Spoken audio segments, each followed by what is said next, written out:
लॉकडाऊनमध्ये आपण आंबे लागवडीला सुरुवात केली आणि त्याची फळं आपल्याला आत्ता बघायला मिळतात.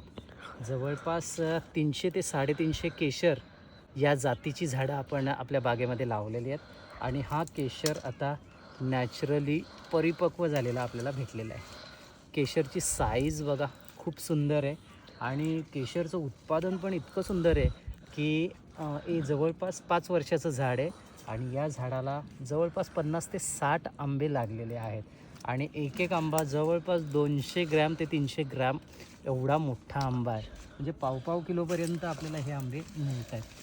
हे बघा, एका फांदीला 6 आंबे आहेत, पण ती फांदी मोडेल की काय या भीतीमध्ये आहे. इतकं सुंदर हे आंब्यांचं उत्पादन आहे.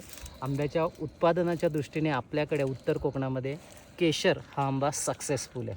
अगदी निश्चिंत होऊन डोळे झाकून आपल्या बागेमध्ये केशर लावा. उत्पादनाच्या दृष्टीने खूप सुंदर असं हे आंब्याचं वाण आहे आणि हा आंबा नॅचरली पिकला आहे, पण याला आता पेपरमध्ये रॅप करून ठेवणार. उद्या सकाळी किंवा उद्या दुपारच्या जेवणासोबत खायला याची गोडी असेल ना अफाट. साखरेपेक्षा किंवा अमृतापेक्षाही गोड जर काय असेल तर हा केशर आंबा.